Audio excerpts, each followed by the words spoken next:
Welcome back to another episode of Yelena Talks. This is the 11th podcast, and the topic is personality.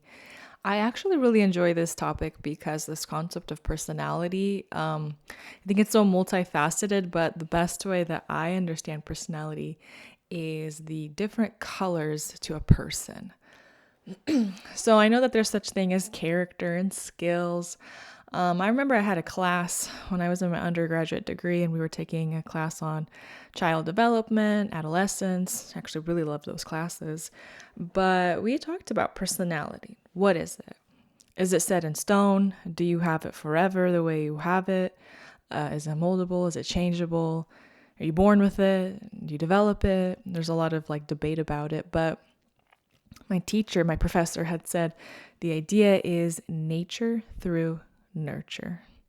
So the question is it nature? Is it nurture? But it really is both. And here's why.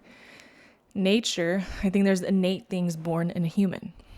If I think about even genetics, there's just a certain, if I could say, algorithm or a code to a person. And, something like temperament, how they act, what they cry about, all of that. That's one thing. However, nurture, it's what gets nurtured, what gets encouraged for a child to display, what does, what's reinforced or what is not reinforced, told not to do. So an example is, let's say we have a talkative child and the family encourages that type of conversation, then the kid is going to flourish in that. But if you come from a family where no one really talks and things are, what if it's a family where things are a little bit more emotionally deprived, where you're not able to talk and you can't nurture conversation or feelings, then that's a kid that's not going to really develop those skills. And there is this concept of you use it or lose it type of thing in terms of brain. So what areas of life are you developing? And if you're not developing them, then you're losing them. So I know there's a lot of different assessments that will try to explain or give you some kind of understanding of your personality type. I actually like 16 personalities. I know there's a website, 16personalities.com. You should check it out whenever you can. But in this assessment, it's actually based off of Myers and Briggs, these are famous researchers, maybe psychologists, and they developed an actual assessment where they studied. So there's some level of scientific evidence, and they just kind of measure these I look at it as 4 different categories, and there's either side of the spectrum that you can land on, and whatever combo you get, so 4 times 4, 16, that's kind of your personality. So an example is, are you more of a feeler? You feel things and then you make decisions off of that? Or do you look at things more logically and use your mind and assess things on a more rational level or scientific level to make decisions? Another example would be, what's a good one? Are you more, extroverted or introverted? And there's a spectrum to that. So if you land closer to the 50% mark, then you're kind of in the middle, versus if, let's say, you're 87% extroverted. So the interesting thing about these personality assessments, however, and this is my counseling background now speaking, nature through nurture. And I have found that a lot of times people think something is their personality, and I would say it's not. Meaning, I would say they are oftentimes defense mechanisms that are now working for a person or against, if we're talking about thriving versus just survival. And the nurture, what happens when you come from an environment or culture or home background, whatever, that, let's say, doesn't reinforce or actually punishes certain traits. And so here's an example. If I'm talking about, here's a common example. I see kids that are I'm introverted. And they'll sometimes purposely score higher on the introversion scale because, again, these tests are so subjective, right? When in reality, no, these are kids that are, let's say, a lot more social. They've just been so hurt in environments and friendships, and now their defense coping mechanism is, I give up. I'm not going to be friends with people anymore. I'm going to do my own thing, and I'm going to isolate.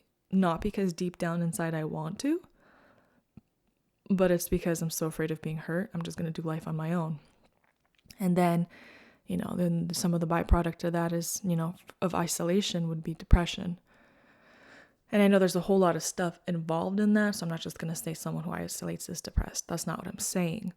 But, I can argue the opposite. I've had kids that are struggle being alone, get so worried, anxiety kicks up, especially if there's some insecure attachment issues where they're worried, do people like me? Do they remember me? And they have this like FOMO concept, and they have to be with people and they have to be busy. Plus, it's so distracting when you're out and about doing things. You're so extroverted. It's so much fun. You never really have to sit down and focus and deal with yourself and see what's really going on. In the past podcast, I've talked about like femininity, feminine energy, and masculine energy. Here's a common one that comes up. Ladies, girls who, let's say these are independent, successful business type women. And, I remember I've talked to multiple girls. So this is not one girl in particular. This is a ton of girls fall into this, where it's like, how do they say it? Something like, well, it's not my fault. I have such a strong and, assertive personality. I scored, so on these tests, I scored like a T for high on the thinking. I'm extroverted, I'm loud, I'm observant, which is like very, again, cognitive, really, you see things as it is. J for judging, like very organized and structured. And so it's interesting because some of these girls, fine, there are people who have certain personality types like that, but it's different when I look at a girl and all I see is a lot of woundedness and defense mechanisms. And let's be real, you get wounded enough with your heart, you bet you're going to start to overcompensate with this like logical, rational thinking brain part. And I'm not saying thinking is the male attribute. That's not what I'm saying. But when you're so high on that masculinity range, yeah, you're going to come off almost like, how do I say this nicely? Well, I'm not going to say it nicely. I'm just going to say how it is. You're going to come off like a man.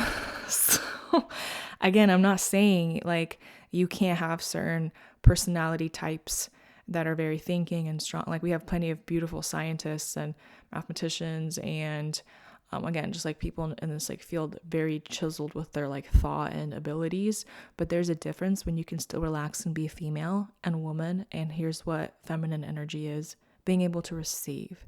So if you're always giving, executing, giving orders, bossing everyone around, and you're in that constant leader, I think almost like leader with like a yardstick type of person, then I'm someone like that. I'd really sit down to sit and sift through, is this really your personality type, or these, again, certain over high drive masculine energy because you're covering up for something because vulnerability is way too hard. But again, I can argue the other side. Like if someone comes in, like for instance, so thinking versus feeling, right? That's like a category that gets assessed. I have met plenty of clients who are very brilliant and smart, but when they're on that emotional level, that's like overdrive, then I'm also going to think of like, okay, trauma, what's happened that your like amygdala, this emotion part of the brain, is so almost like I can say clogged up with unprocessed emotions. So you're going to come off as extremely emotional when that's not even the case. Like these are, again, brilliant, smart girls, clients who also can think. So the idea is like, yes, balance is nice. It's awesome when you can use different skill sets that you develop. That's awesome. But this concept of like personality, it's like, okay, your default mode. What colors do you shine? Of course, we're going to have girls or guys who are they love like being very rational about things and love philosophy. And then we have the people that are very like more intuitive and think of dreams and spirituality. There's nothing bad about any of this. I think what happens is you will never really know your personality until you are healed at your fullest capacity. Because when you start to recognize your woundedness is, being healed, and you are able to shine courageously in like as to who you really are, you will be pleasantly surprised to find out who you really are. And oftentimes it just takes courage to shine that type of person. Because who said being a business person, you have to be a certain specific type of personality? Yeah, I think entrepreneurs are in some ways built different in terms of maybe their curiosity or the skills they like to develop. But overall, I don't think there's like a right or wrong personality. I just think that the most important thing is being healed. And the other aspect is, again, as you mature and develop certain skills. Now, I know for myself, like, initially when I took the 16 personalities assessment, I was more on the introverted side. But, the more I heal and have to step out in courage, can I look more extroverted sometimes? Sure. But realistically, I actually fall in the middle where I have my moments where I got to be with my people and have fun and go out and do fun stuff and be social. And then I got my moments where I'm like, okay, back to my office, back to my room. I want to do my own thing. That's kind of where I recharge. And so I'm a little bit more in the middle. But again, as I mature, I step out in things I used to never think I would do. So again, I don't think personality is like this like absolutely set in stone thing, but I think that there is a certain level, like a flavor, a vibrancy towards people and who they are. And if everyone was the same cookie cutter robotic type of person, then that to me is like no flavor. It's not interesting, and it's just I think it's just bull. It's dull. Or it's dull, it's boring. So and it is bull, I guess. So, so I don't really know about all these other personality types or assessments out there. I know that like people talk about the Enneagram, and sorry, unpopular opinion, but I'm not really a fan of that. Mostly because from what I've heard, it's not very scientific, not very research based, which I guess I'm not saying it's wrong. I'm not saying that there's aspects of it that couldn't be right. I'm just saying for myself, I prefer things that are a little bit more tested. I've heard some controversial stuff about the Enneagram, but I'm not going to get into that. So Myers-Briggs, everybody take your personality assessments, like a 12-minute thing. And I'd be very interested to know, even the type of people who follow me. And I did find that like in the Myers-Briggs assessment, there's these 4 categories of people. I'm in that green category, which is like the diplomat. And it's kind of interesting, but not too big of a surprise. A lot of my clients do come from that level or that category, because by default, those are people that care about things like self-growth and awareness and, those deeper meanings, like the deeper meaning in life type of people. So I wouldn't be surprised if roughly, I don't know, like 60% minimum of my followers would be from that category. So another thing I wanted to kind of briefly share, why I think understanding personality types, that's interesting. I'll share a couple comments. I think it's good to know how God designed you and that you're not the only one. And these are very important skill sets that when God thought of you and your purpose in this lifetime, he already like installed, if I could say, certain traits about you that would be activated at appropriate times. And then you would use it to like honestly flourish in what you need to do. And I remember I had some personality traits. I don't even know exactly what it was. I don't know if it was because I was more quiet or I was more of a big listener, or I'd ask certain questions, or I was really deep. I don't even know what about me it was, where I had some like friends growing up. So I know we were young, so I forgive everybody. I don't have anything against anyone. But I remember these girls were like, why do you act like that? Why do you do that? Like, that's so weird. And I was like, it is. I didn't know there's another way of operating. I know you guys are different, but it's just how I am. And I remembered it really kind of got to me. I started to get all self-cautious and conscious or cautious. Oh, I never know that word. But I just started to think to myself, like, what's wrong with me? Why do I do that? Is that bad?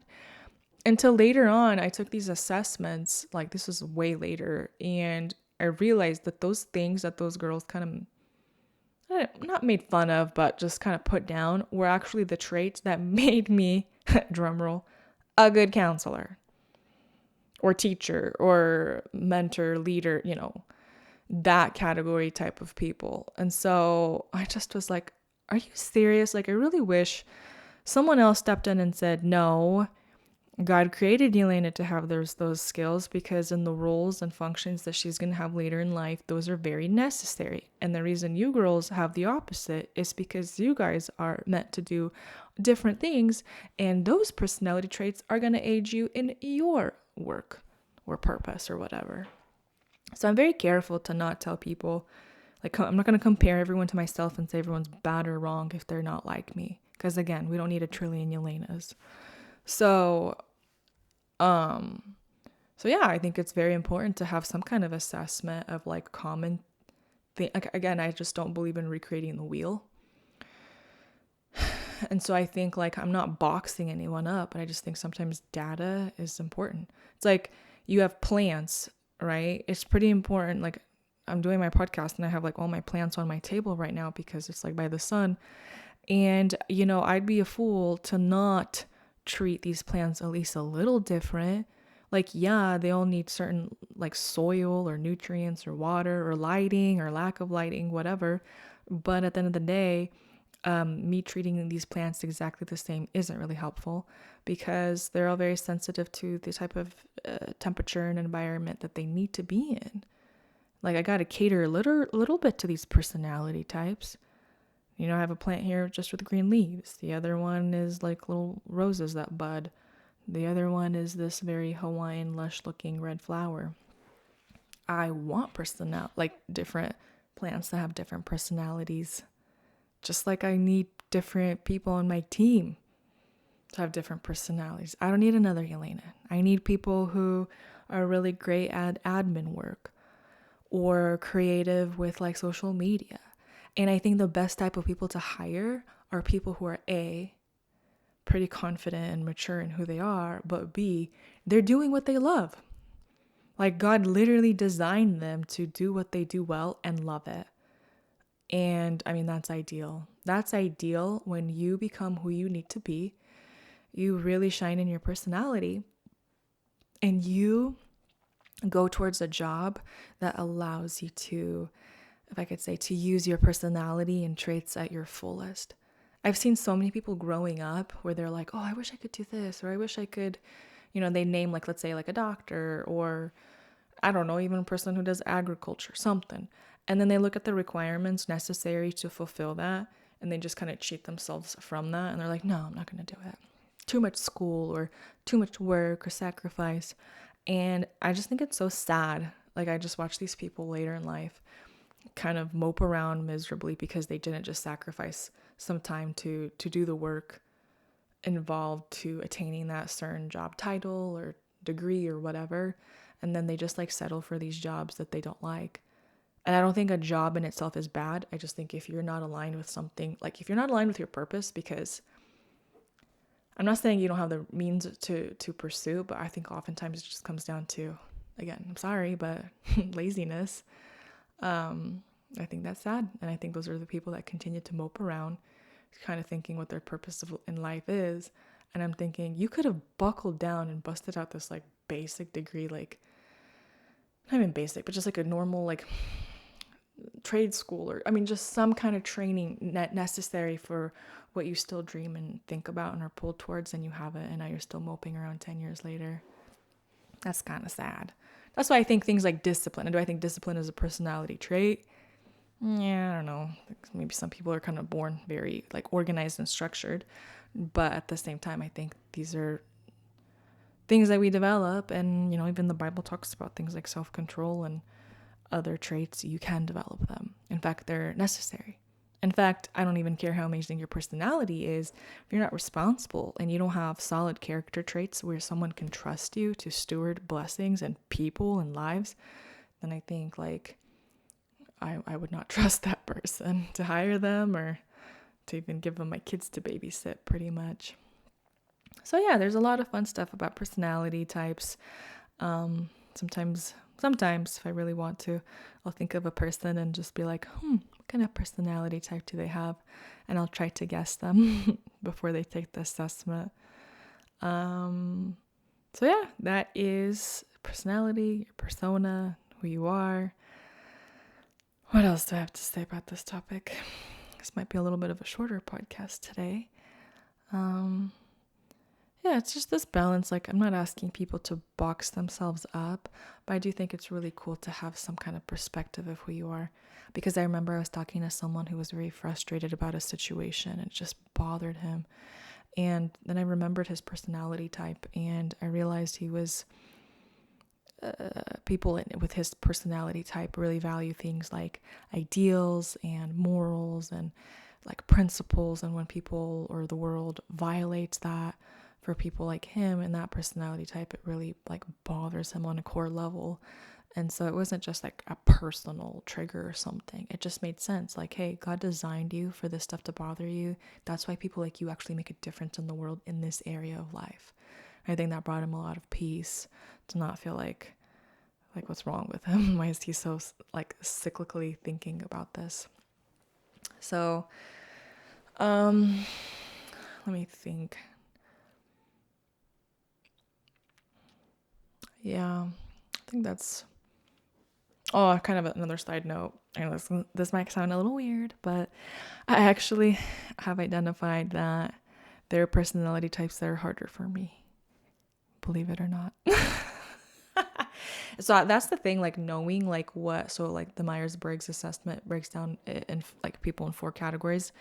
And I think it's like the diplomats, the, oh dang, I'm gonna have to look this up real quick. Let's see. So as I look this up, 1 second. Personalities, types.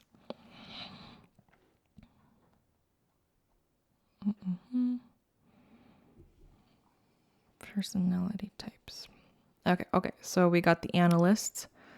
There's the architect, logician, commander, debater. Then we got the diplomats. So there's the advocate, mediator, protagonist, campaigner. You should all check this out. There's the sentinels. Oh my gosh, I don't even know how to pronounce that word. Let's have Siri say it for me. Sentinels. Oh, sentinels. Oh man, way too many words here. Wow, your girl is struggling with pronunciations. Logistician, I think that's how you say it. The defender, executive, consul, and then the 4th category, the explorers, the virtuoso, the adventurer, the entrepreneur. Imagine that. And the entertainer. Okay, by the way, kind of a side note. So I was kind of looking at these like personality types tests and kind of studying them a little bit, and I realized the analysts are kind of harder for me to work with.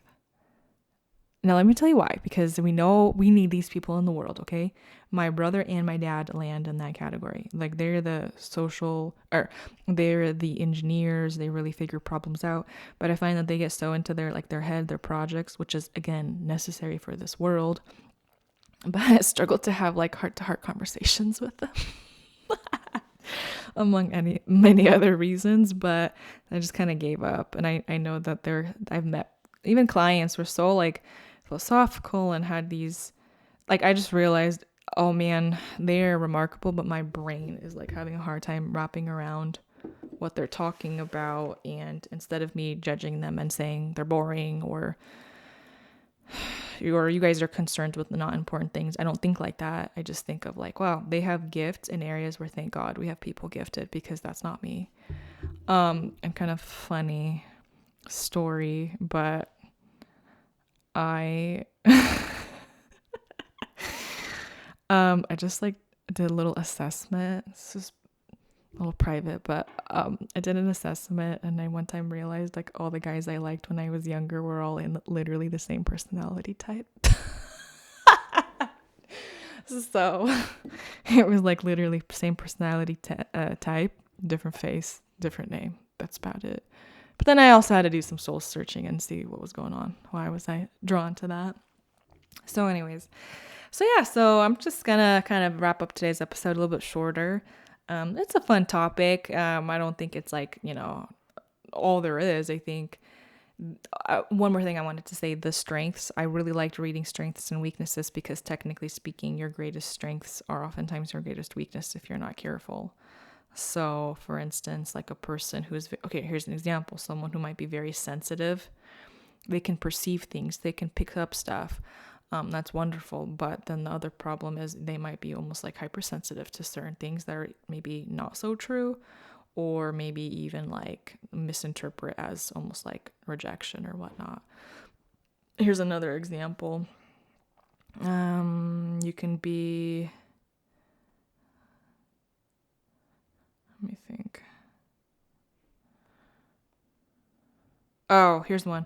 So your strength might be your altruistic, which is like giving and loving people and helping people. But at the same time, you can fall into that maladaptive scheme of self-sacrifice where the weakness of that is you're prone to burnout because you're just giving so much. You just exhaust yourself and you don't have appropriate balance for your own life. And if you're burnt out, like what can you really give to people? So again, just kind of a fun topic today. 16personalities.com. Check it out. I'd love to hear even your results. But that's today's episode. So like, comment, subscribe. Let me know what else you'd like to know about. And I will talk to all of you next week. Have a good one and God bless you.